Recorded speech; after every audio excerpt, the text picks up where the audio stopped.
Imam Muhammad taught us that words make people, and that the language environment in which we exist is critical.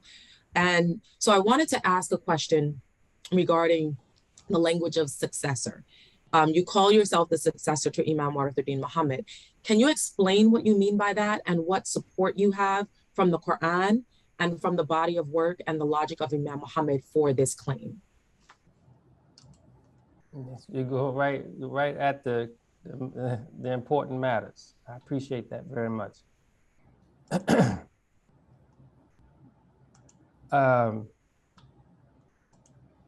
I didn't arrive at this conclusion all at once. I thought about this over a long period of time, years. And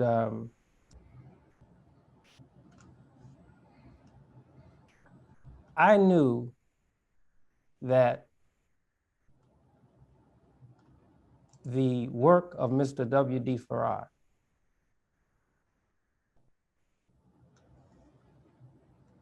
was intended to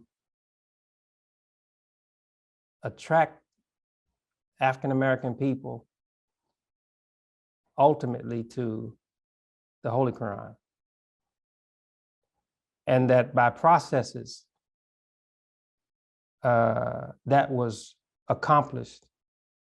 And then there is the matter of the life in community that is taught by Muhammad the Prophet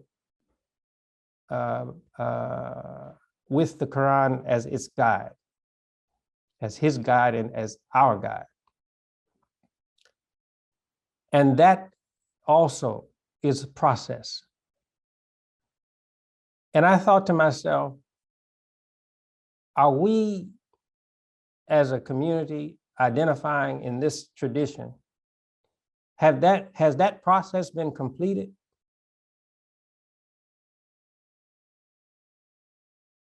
Was it enough for Mr. Farad to put together his plan and not authorize leadership to bring that plan into existence?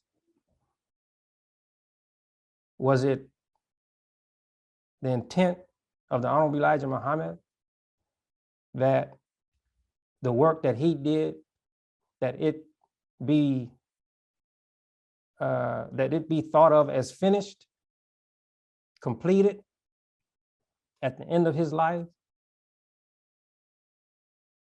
Or did he make way for that influence, his leadership, and whatever necessary transformation need take place, did he make a way for that? And same with Imam W. Deen Mohammed. Did he intend that it was enough to say that our people have his teaching, and that's enough to bring us to the place of establishment, and that even if we are looking at troubles, problems in our Islamic life and the building of our Islamic identity and strengthening of our Islamic community, that we not embrace a voice or a consciousness or an awareness that assist us to improve our institutions, improve our focus, assert ourselves in times of flagging or deficient spirit, that there be leadership that build up our spirit and our spiritual muscles to bring into existence those institutions that are needed for us to have our Islamic life and community. All these things, all this discussion I was having in my mind. And then I reflected on some things that Imam W. Muhammad said to me. And I reflected on some things that he said in the public of our community about me. Now, not that it's all about me. It's not all about me. It's all about us. And it's all about our relationships with each other and our relationship with our Creator and our relationship with the guidance that He has given us to bring our life into the expression that is pleasing to Him and pleasing to us. So I'm considering all of these things. And one thing that Imam said to me privately, he didn't say this publicly, he said it to me, but I know that he said it as help to me, and I had to interpret it in the context of what was the importance of that help. Why was he giving me that help? Why did he want me to have this particular notion in my head as help? And he said to me, he said, you are a combination of me and my father. I had to think about that.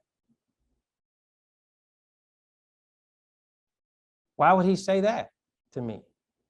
For me personally. He said that to me, into my ears. Just he and I sitting next to each other. He said that to me. Somebody might say, oh, he's not telling the truth. Have you ever heard of anyone else in the community of leaders, imams, etc., who have ever said anything like that? Have they ever said anything like that? Have they ever said that the Imam W. Muhammad told them something like that? How would such a thing come into my head? It wouldn't come into my head. I wouldn't think a thing like that myself. And he said that to me. And he also said things in the public spaces and at critical times to important audiences, gatherings, big gatherings of our people. And I wanted to understand what he was saying to me and saying about me. And I compared what he said about me to what he said about others. I compared it in my mind. I compared what he said about others and the circumstances in which he said those things. And I wanted to understand, what is it that is unique, and what is it supposed to do for me in terms of my role in assisting him? He referred to me as his assistant. He referred to me as his special assistant. This is what he said. This was his language. He also referred to himself as an assistant and special assistant to his father, same language. That he was socialized to think of himself as his father's helper. He sensitized me in the same way. Then I look at some language that he said, and I recall something he said that was similar, something he said to me that was similar, and he said this to me with witnesses. He said to the people, he said, give me a good future. And I see that you all have used that statement of his to introduce this program today. He said to me with witnesses, he said, Abdulmalik, he said, I charge you with making sure that my shroud is clean. Now, there are witnesses to this. Some of them passed away, but others here. And I know of at least one who's an imam who knows that he said this to me. So when I look at all of this together, I say to myself, what is the responsibility that you have? Each person has to look at themselves and say, what is the responsibility that you have? And I have to look at myself. Did he give the same responsibility? Did he use the same language to describe others that he used to describe me? So he's telling me, you have to prepare yourself for an important role that's special. Now, the conclusion that you come to as to what that role is and how you label that role is something that you have to carry. But I am telling you and the people that I have designated you for a special role. Now, I have come to the conclusion that that role is to succeed his leadership, to place emphasis where he would place emphasis, to influence or be an influence, a living, breathing influence that is speaking his language exclusively in a distinguishable way. So when people say, well, we need to associate ourselves with the voice of Imam W. Deen Mohammed, where is that voice? Is that voice in the mosque? Is that voice in the mosque?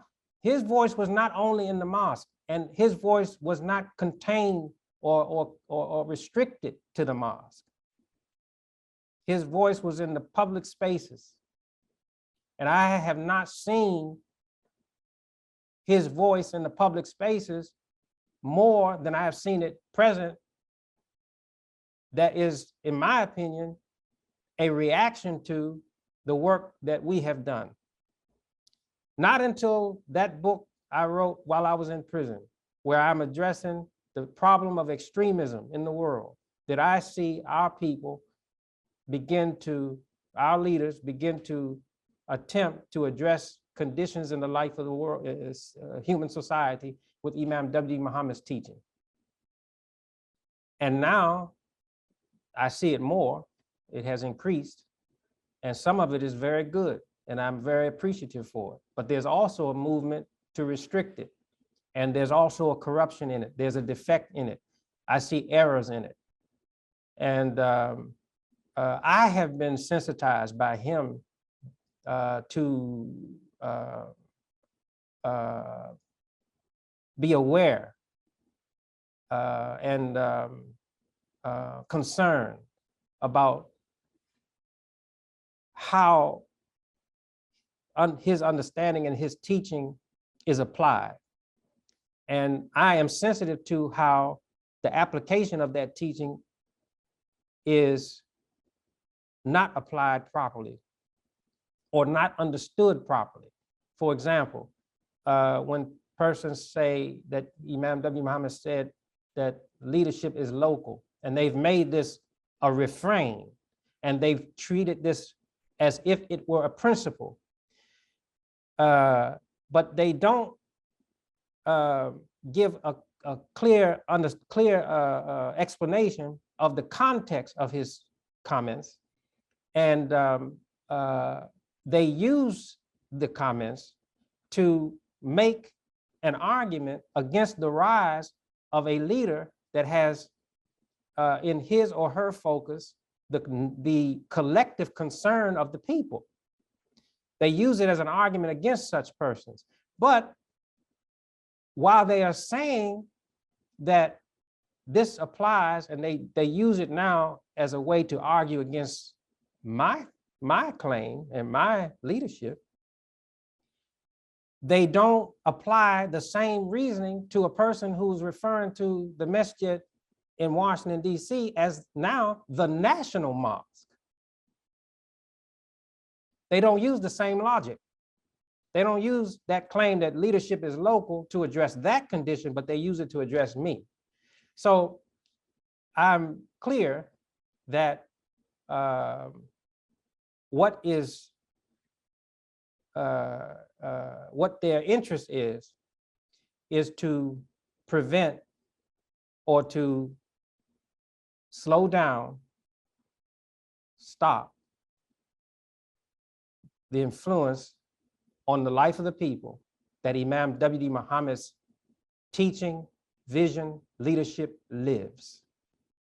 That is what they want to prevent the people from recognizing, that it's not buried, that it lives. And this is what he meant by give me a good future.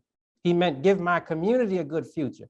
And his community cannot have a good future except that there is leadership speaking in the terms that he defined, speaking with his reasoning into the ears of the American people, into the ears of leadership in world society, into the ears of Muslim, international Muslim leadership. And that can't be done if you're afraid to step outside of the walls of the masjid. I don't see anyone else who has distinguished themselves for the work in the public spaces in the same way that I have. And I know that there are people who will take exception to me referring to myself in this way. I do care about what they say. I do care about their concern for that, but it doesn't stop me because I know that it is correct. We identify in the leadership of Muhammad the Prophet, and Prophet Muhammad authorized leadership after him. Now, the terminology that they used to describe themselves may have been faulty, but he showed public support for leadership after him. Whether or not his companions fully understood how that leadership should operate, that's a question. But over time, processes, struggle, man has come to a place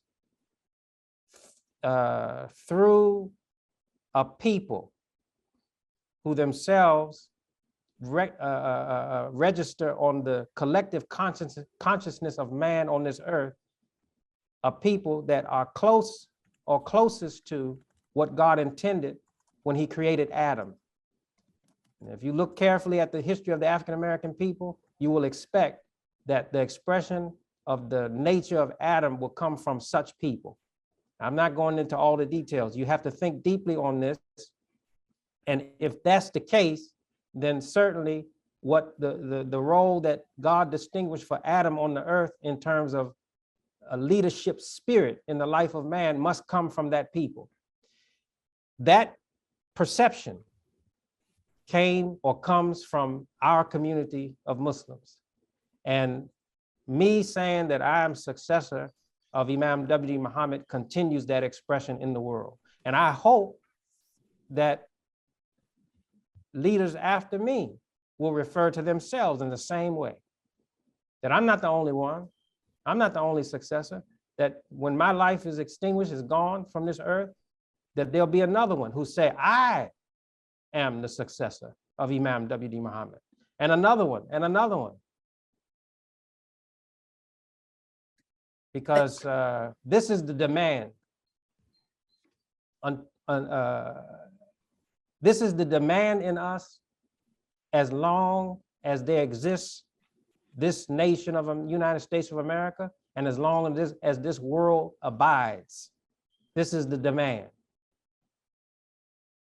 There must be successive leaders with the eye on the success of the mission.